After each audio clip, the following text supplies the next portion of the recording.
The no-kill movement is a destructive force that is turning shelters into semi-closed facilities, unable and unwilling to take in the most needy.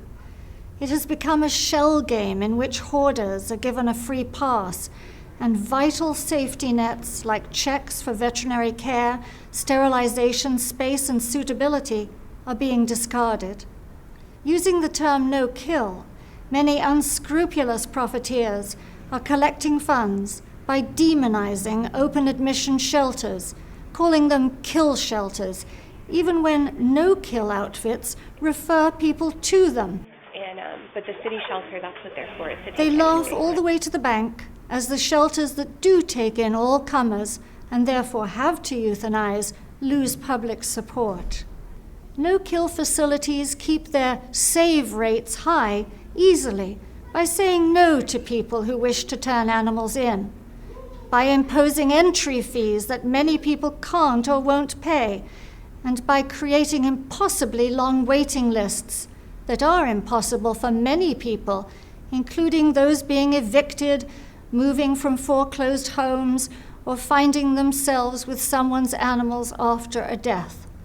Of course, the animals no-kill places won't take in don't just vanish, and they don't stop breeding.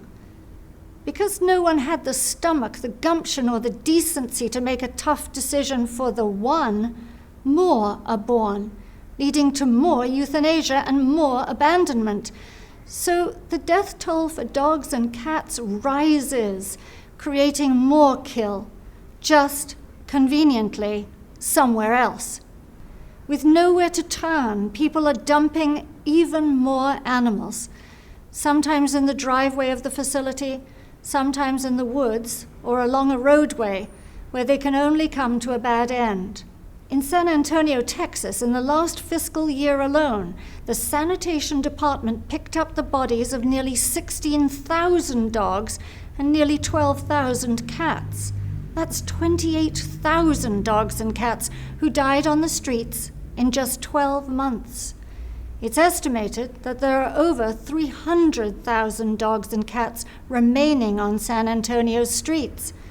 But the shelter there is concentrating on not killing the paltry percentage of animals it takes in, not those dying under the wheels of a car or from starvation. The no-kill movement is insidious because while open admission shelters may provide a peaceful, painless end for animals no one wants, the no-kill movement causes great suffering, not no death, but slow death, bad death, and even more death.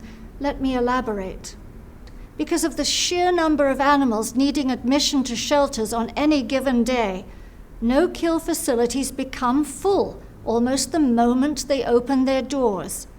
This leads to often dangerously overcrowded conditions, meaning dogfights, intimidation of old and small dogs, and disease outbreaks.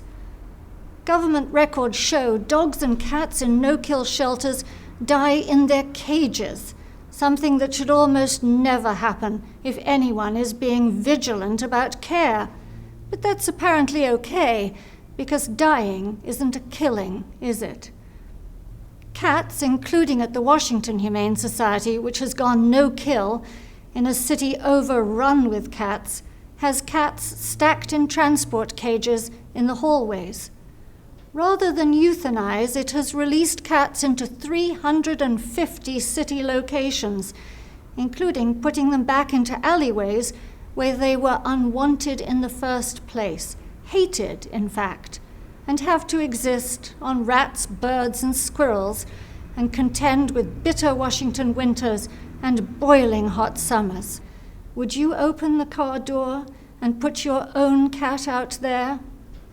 Every single day, our news clipping service pulls stories from across the country of yet another bust of a no-kill shelter bursting at the seams that has been unable to provide even the most basic needs of the animals it has taken in, with healthy animals made sick from being crammed together in cages that are designed for 1 or 2 animals, including cats with upper respiratory infections, dogs with contagious ringworm, mange, or parvovirus.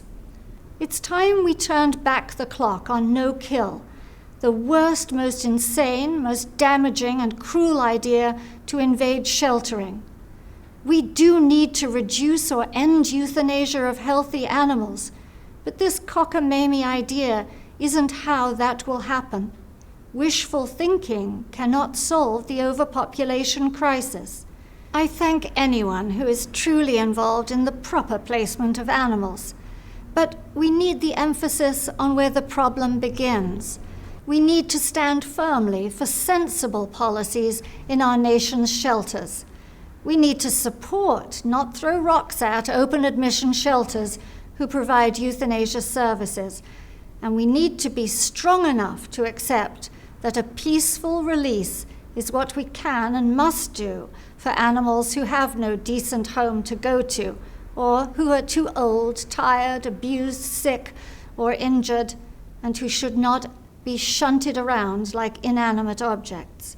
Let's work vigorously to stop the euthanasia of healthy animals, but let's do it through spay and neuter, adopt, don't buy advertising, trying to pass laws to get rid of pet shops and puppy mills, educating everyone, hands-on help to pay for spays, donations to programs and clinics that sterilize, and neighborhood canvassing. Until the overpopulation crisis is solved, euthanasia cannot be condemned. Until we have a no-birth nation, no kill will kill more animals and badly. So let's work for a no-birth nation with all our might. Thank you.